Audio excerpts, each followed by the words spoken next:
అన్యాయం జరిగిన చోట, మానవ హక్కుల ఉల్లంఘన జరిగిన ప్రతి చోట human rights council for India HRCI అండగా ఉంటుందని సంస్థ పెద్దపల్లి జిల్లా అధ్యక్షులు కొండల రాజేందర్ కుమార్ అన్నారు.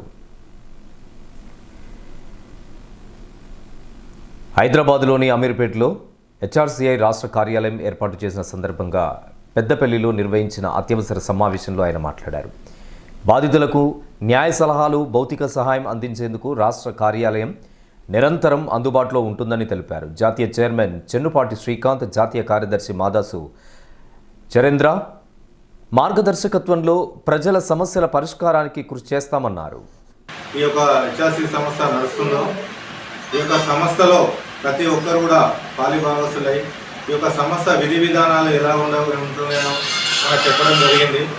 మన మీటింగ్లో కానీ ప్రతి విషయంలో జూమ్ మీటింగ్లో కానీ ఎన్ని విషయాలలో జరిగినా కూడా మన చెన్నుపాటి శ్రీకాంత్ సార్ క్లుప్తంగా దీనికోసం వివరణ ఇవ్వడం జరుగుతుంది. చారణ్య గారు కూడా దీని విషయం క్లుప్తంగా వివరణ చెప్పడం జరుగుతుంది. మనం ఏం లేదు, ఎక్కడ ఎవరికి ఇబ్బందులు కలిగినా, ఎక్కడ వాళ్ళ హక్కులకు భంగం కలిగినా, ఎవరు ప్రజలు ఇక్కడ ఇబ్బందులు పడినా మనం అక్కడ ముందుండాలి.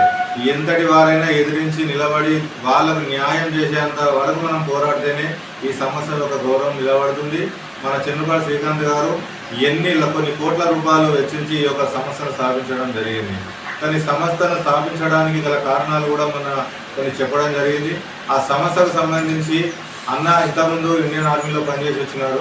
తన హెల్త్ సహకరించకపోవడం వల్ల దానికి 10 సంవత్సరాలు అలా సర్వీస్ చేసి రిటైర్ తీసుకొని అన్న ఇంట్లో ఒకటే కూర్చోవడం కాకుండా తను 10 మందికి సేవ చేయాలనే ఒక మంచి ఆలోచనతో నేను ఈ ప్రపంచంలో జరుగుతున్న ఈ దేశంలో మన ఏరియాలో జరుగుతున్న ప్రతి ఒక్క సమస్యలను కూడా చూసి ఈ కోర్టు కాడ కానీ పోలీస్ స్టేషన్ల కాడ కానీ ఎక్కడ కూడా ఈ యొక్క రెవెన్యూ డిపార్ట్మెంట్లో కానీ ఎక్కడైతే అవినీతి జరుగుతుందో అవన్నీ కూడా గమనించి నేను ఖచ్చితంగా నా వంతు కృషి నేను చేయాలి, ఖచ్చితంగా జనాలకు నేను న్యాయం చేయాలి, ఎక్కడ అన్యాయం జరిగినా అక్కడ నేను ఉండాలి అనే ఒక పట్టుదలతోటి ఒక సంస్థ స్థాపించడం అంటే అంత ఆశామాజీ కాదు.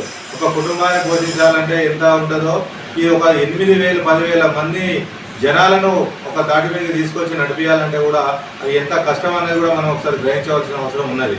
అదేవిధంగా తను ప్రజలకు సేవ చేయాలనే ఒక మంచి సంకల్పంతో తను వచ్చిండు కాబట్టి ఈరోజు ఈ యొక్క అతని వెనుక ఇన్ని వేల మంది నడుస్తుండ్రు అని అంటే దీంట్లో న్యాయం లేకపోతే ఎవరు కూడా రారు.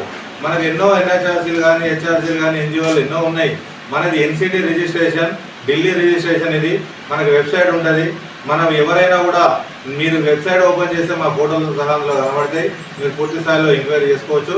దీని విషయంలో మేము ఖచ్చితంగా శ్రీకాంత్ సార్ గారు ఇచ్చిన ఆదేశాలు ఏవైతే ఉన్నాయో కూర్చో తప్పకుండా వారి కోరికలు ఏవైతే ఉన్నాయో తన ప్రజలకు ఎలా సేవ చేయాలని దృక్పథంతో ఈ యొక్క సంస్థను స్థాపించిండో అవన్నిటి కూడా ఆయన కళలు నెరవేరేలాగు ప్రతి ఒక్క విషయంలో కూడా తను వెన్నంటూ ఉండి తన అడుగులో అడిగేసి మేము ప్రతి విషయంలో అందరికీ ప్రజలకు సహాయ సహకారాలు అందిస్తామని చెప్పేసి కార్యక్రమంలో రాష్ట్ర ఆర్గనైజింగ్ సెక్రటరీ షఫీయుద్దీన్, బొంకూరి కైలాసం, లింగమూర్తి, శాంతమ్మ, ఉప్పరి లక్ష్మణ్ తదితరులు పాల్గొన్నారు.